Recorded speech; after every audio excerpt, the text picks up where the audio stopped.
नमस्कार। रामलाल शिक्षण संस्थान ऑनलाइन क्लासेज में कक्षा 8 के विद्यार्थियों का स्वागत है।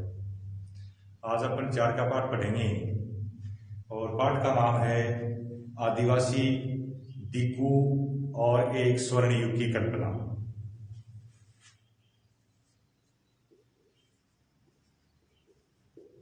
आदिवासी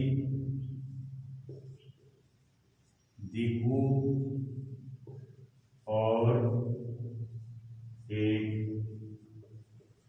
स्वर्ण युग की कल्पना।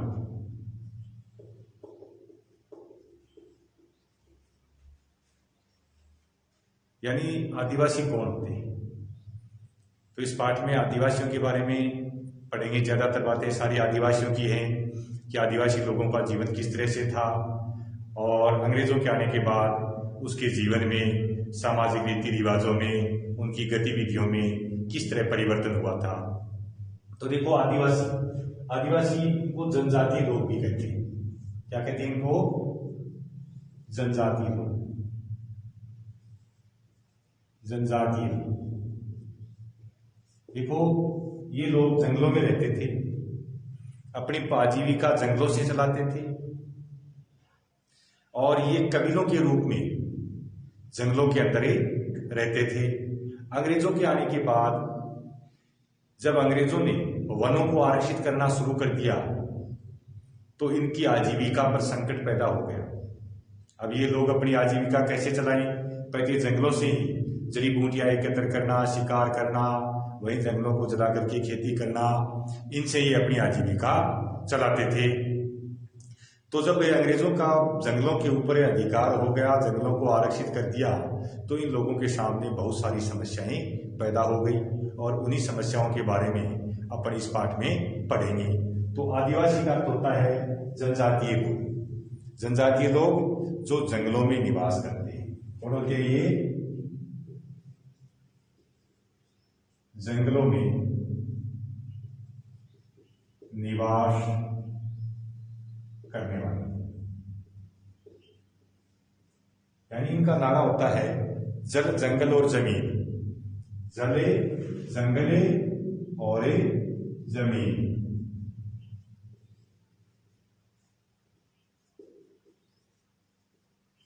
यानी जंगल की जो भी संपदाएं हैं वो उनको अपनी पैतृक संपत्ति मानते हैं, अपनी आजीविका का सबसे बड़ा साधन इन्हीं को मानते हैं। तो इन लोगों को अपन पढ़ेंगे। झारखंड है जो पहले बिहार में था, उसका एक आदिवासी इलाका है जिसको झारखंड राज्य बनाया गया है। उस राज्य के इन लोगों को, जो संथाल हैं, गोंड हैं, ये जनजातीय लोग हैं, उराव हैं, इन लोगों ने अपनी समस्याओं के लिए संगठित होने का प्रयास किया और इनको संगठित करने का जो काम किया, उसका इनका जो नेतृत्व किया, उनका नाम है बिरसा मुंडा। तो थोड़ा सा अपने बिरसा मुंडा के बारे में पढ़ लेते हैं। बिरसा मुंडा, जो कल मैंने आपको वीडियो में बताया भी था, वीडियो भेजा था उसमें बिरसा मुंडा के बारे में कि बिरसा मुंडा का जन्म है 15 नवंबर 1875 में। जन्म कब हुआ था इसका? 15 नवंबर 1875 ईस्वी में। कहा हुआ था? रांची जिले में। कहा हुआ था? रांची जिले में। झारखंड की राजधानी है रांची, वहां इसका जन्म हुआ था। जब इन्होंने इन आदिवासी लोगों को संगठित करने का काम किया, यानी आदिवासी लोग थे, इनके अपने अलग रीति रिवाज थे, अलग इनका खान पान था, अलग इनका पहनावा था। यानी हमारे समाज में, जो हिंदू समाज में ब्राह्मणों द्वारा निर्धारित रीति रिवाज थे, इन आदिवासी लोगों के रीति रिवाज उनसे अलग थे। वो अपने अलग रीति रिवाज मानते थे। तो जब अंग्रेजों ने जंगलों में हस्तक्षेप किया तो इनके रीति रिवाजों पर भी हस्तक्षेप हुआ। वो ये मानने लगे कि अंग्रेज हैं वो हमारी संस्कृति को नष्ट ही कर रहे हैं, जंगल पर जो हमारा अधिकार है वो सुरक्षित नहीं है।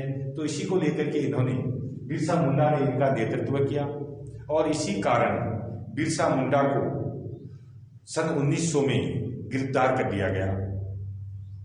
किस आरोप में? कि आदिवासी लोगों को संगठित कर अंग्रेजों के खिलाफ ही भड़का रहा है।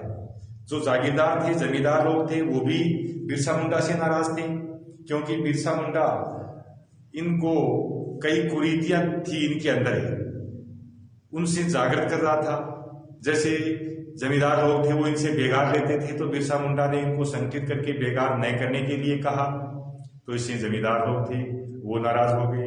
अंग्रेजों को भी लगा कि ये इनको संगठित करके हमारे विरुद्ध भड़का रहा है, तो उन्होंने, जिसके कारण इनको गिरफ्तार कर लिया गया, जिसके कारण 9 जून 1900 में बिरसा मुंडा की रांची की सेंट्रल जेल में मृत्यु हो गई। यानी इन्हें एक धीमा जहर देकर के मारा गया था, जिसके कारण इनकी अल्प आयु में ही मृत्यु हो गई थी।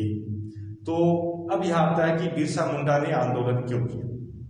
देखो, बिरसा मुंडा इन जनजातीय लोगों का एक प्रकार से मसीहा था। जनजातीय लोगों की कई समस्याएं थी। तो इस पाठ में अपन जो मुख्य बातें पढ़ेंगे वो ये होगी कि अंग्रेजों के राज में आदिवासी की क्या समस्याएं थी, आदिवासियों की क्या समस्याएं थी, बिरसा मुंडा किन समस्याओं का समाधान करना चाहता था। तो इसके बारे में मैंने आपको कल बताया था कि बिरसा मुंडा किस समस्याओं का समाधान करना चाहते हैं, तो 4-5 पॉइंट बना करके आपको भेजे थे। दूसरा है इसमें दीकू। दीकू किसे कहा गया है? दीकू, जिनको बाहरी लोग कहते हैं, बाहरी लोग। तो ये बाहरी लोग कौन थे? ये बाहरी लोग थे अंग्रेज। कौन थे? अंग्रेज। ये आदिवासी बाहरी लोग किसको मानते थे? अंग्रेजों को मानते थे, जिन्हें दीकू कहा गया है कि अगर इनसे छुटकारा मिल जाएगा तो हमें पुनः स्वर्ण युग की जो कल्पना है वो साकार हो जाएगी, यानी जल जंगल जमीन पर हमारा अधिकार सुरक्षित हो जाएगा। अब है अंग्रेजी राज में आदिवासियों के साथ क्या हो रहा था। तो देखो, अंग्रेजी राज में आदिवासियों के साथ बहुत ही बुरा व्यवहार किया जा रहा था।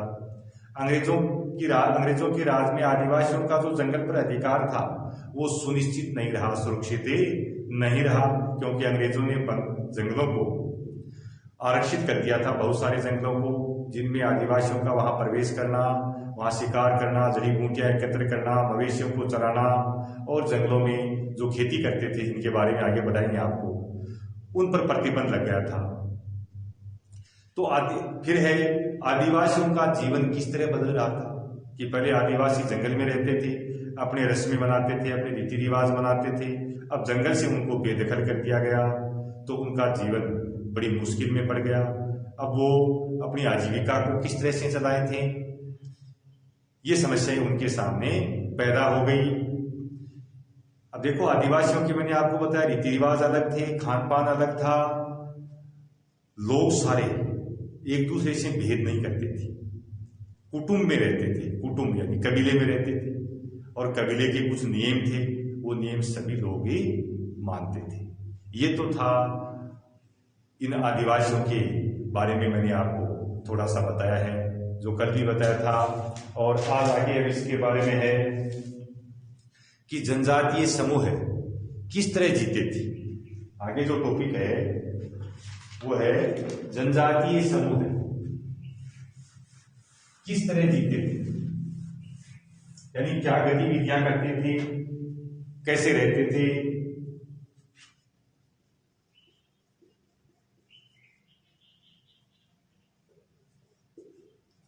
जनजातीय समूह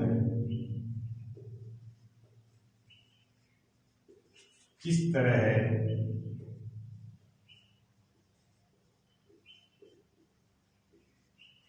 जीते थे, यानी किस तरह जीते थे या किस तरह रहते थे, या जनजातीय लोग किस तरह अपनी आजीविका चलाते थे, या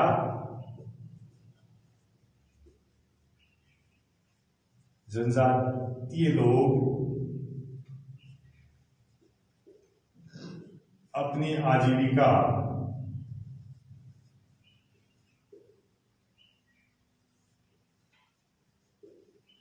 किस तरह चलाते थे, यानी अपना जीवन चलाने के लिए, अपनी आजीविका चलाने के लिए वो क्या करते थे। तो देखो, अपनी जनजातीय लोग थे, वो अपनी आजीविका चलाने के लिए कई कार्य करते थे, जैसे खेती करना,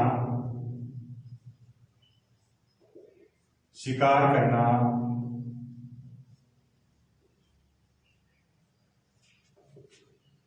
वन उत्पाद इकट्ठा करना,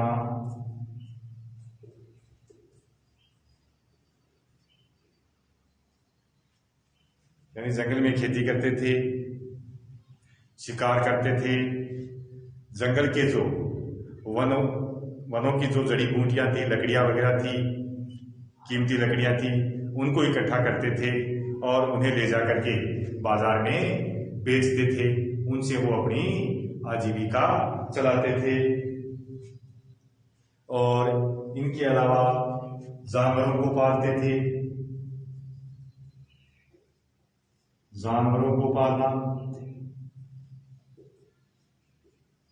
यानी मवेशियों को पालते थे, और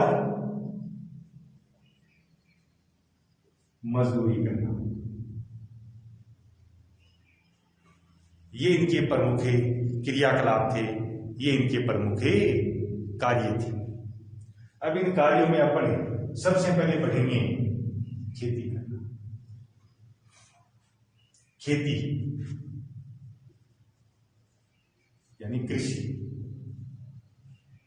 ये किस तरह करते थे कृषि? जंगलों में रहते थे, जंगल में उनकी जमीन कोई निश्चित नहीं थी, तो जंगल में खेती कैसे करें? तो इनकी जो खेती करने का तरीका था वो अलग था, जिसको अपन पहले भी पढ़ चुके हैं कई बार, जिसको अपने झूम खेती कहते हैं। आदिवासियों द्वारा की जाने वाली खेती कौन सी खेती थी? झूम खेती या स्थानांतरित खेती। कौन सी खेती करते थे ये? झूम खेती या स्थानांतरित खेती। अब ये झूम खेती या स्थानांतरित खेती कौन सी होती है? झूमिंग कृषि भी कहते हैं इसको। ये आदिवासी लोगों द्वारा की जाती है। जंगल के अंदर इनके कोई निश्चित खेत नहीं होते हैं, जहां भी इनकी बस्तियां होती हैं उसके आसपास की भूमि पर जो पेड़ पौधे होते हैं, घास फूस होती है, वनस्पति होती है, उसको काट कर जलाकर वहां खेती योग्य भूमि तैयार कर लेते हैं, और जो पौधों से जली हुई जो राख है उसको छिड़क देते हैं उस भूमि के ऊपर। वो पोटास का काम करती है, यानी खाद का काम करती है। फिर भूमि की जो ऊपरी परत होती है, कठोर होती है ऊपर की परत, उसको कुदाल की सहायता से खोदते हैं, खोद करके उसको मुलायम करते हैं, और फिर बरसात होने के बाद उसके ऊपर हलों से बुआई नहीं करते थे, बल्कि बीजों को जमीन के ऊपर ही छिड़क देते थे, जिसको कहते हैं छितराना। क्या कहते हैं? छितराना, यानी बीजों को छितरा देते थे। और उसके बाद अनाज, फसल तैयार हो जाती, अनाज निकाल लेते। तो इस तरह ये लोग 2-3 साल तक एक भूखंड पर खेती करते थे, और जब वह भूमि का टुकड़ा अनुपजाऊ हो जाता, उसमें उत्पादन कम हो जाता, खाद की मात्रा कम हो जाती, तो अपने जंगल में दूसरे हिस्से को इसी तरह से पेड़ पौधों को काटकर जलाकर खेती योग्य भूमि तैयार कर लेते थे, भूखंड को तैयार कर लेते थे, और उनमें बीजों को छिड़क देते थे और कृषि करते थे। यानी इसलिए इसको क्या कहा गया है? स्थानांतरित। यानी स्थानांतरित का जाता है अदला बदली करना, बदलना, बार बार बदलना। तो ये तो था इनका खेती करना। इस पाठ में जो मुख्य प्रश्न है ये झूमिंग खेती के बारे में भी आता है कि झूमिंग खेती किसे कहते हैं, किनके द्वारा की जाती है और किस तरीके से की जाती है। तो झूमिंग खेती जनजातीय समूह के लोगों द्वारा की जाने वाली कृषि है, जो जंगल में किसी भूखंड को वहां जो पेड़ पौधे वनस्पति घास फूस होते हैं उसको जलाकर भूखंड को तैयार किया जाता है और राख को खाद के रूप में उपयोगी किया जाता है और कुदाल की सहायता से भूमि के ऊपरी सख्त भाग को मुलायम कर दिया जाता है और फिर उसमें वर्षा होने के बाद बीजों को छिड़क दिया जाता है, जिसको कहते हैं छितराना। क्या कहते हैं? छितराना। और जब ये भूमि अनुपजाऊ हो जाती है, उत्पादन उसमें कम होने शुरू हो जाता है, तब उस भूखंड को छोड़ करके दूसरे जंगल के हिस्से को इसी तरह से तैयार कर लेते हैं। तो इस तरह से इसको कहते हैं स्थानांतरित, स्थान बदल लेते हैं।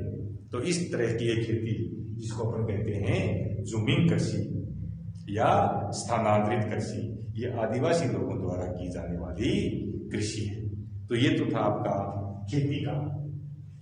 कल आगे आपको बताएंगे शिकार, वन उत्पाद इकट्ठा करना, जानवरों को पालना और मजदूरी करना। ये इनकी प्रमुख व्यवसाय थे। धन्यवाद।